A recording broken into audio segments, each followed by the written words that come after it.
C'est le témoignage poignant de cette mère qui a vu son fils de 27 ans écrasé par un chauffard. Il était en vélo et l'homme était en voiture. Il était en colère. Il y a eu une engueulade. Ils ne se sont pas entendus à un feu rouge.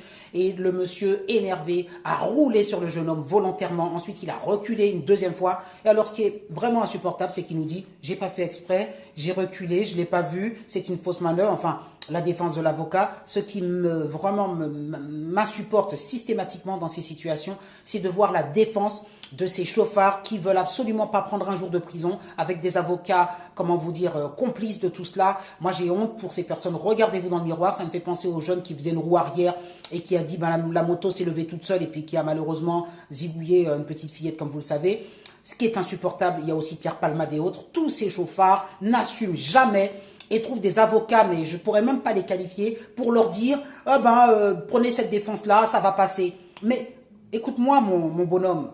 Toi, homme de 50 et quelques années, 4 ans, je suis persuadé déjà qu'il avait eu des coups de sang bien avant, il n'y a jamais de fumée sans feu.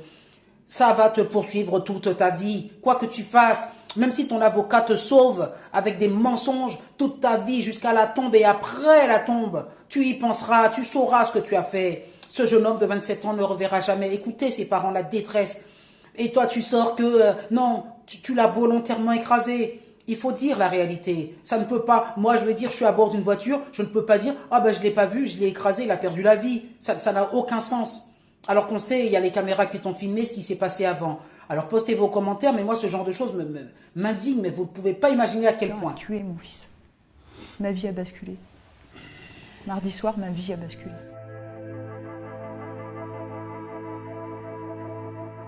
On apprend ça par téléphone. Par téléphone. On m'appelle, c'est son ami qui m'appelle, qui me dit de m'asseoir et que j'ai tout de suite compris que Paul était parti. Il est dans un état qui n'a pas de mots, c'est de la barbarie, hein, clairement. Cette personne a foncé volontairement sur lui. Paul était devant la voiture. La voiture était arrêtée.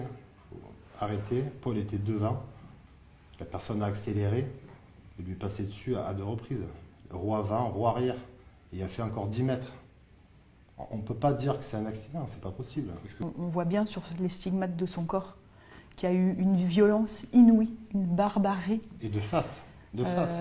Et en fait, comment, à un moment donné, un homme qui a toute sa conscience, qui est sur la piste cyclable, qui n'est pas sous emprise de l'alcool ni rien, voit un jeune homme en face de lui, et comment, à un moment donné, il décide d'avancer, d'accélérer et de lui rouler dessus. Si ce mec n'avait pas été là, Paul, mon fils, serait vivant. Et en fait, qu'est-ce qu'il y a de pire pour un papa ou une maman de perdre son enfant? Comment on va arriver à vivre avec ça? Comment on va l'intégrer? Comment la vie continue? Il avait des valeurs merveilleuses et sa vie s'arrête là.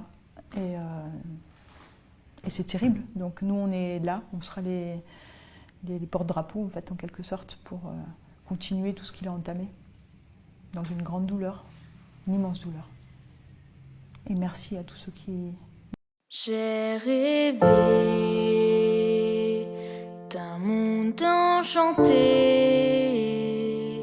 Il y avait des héros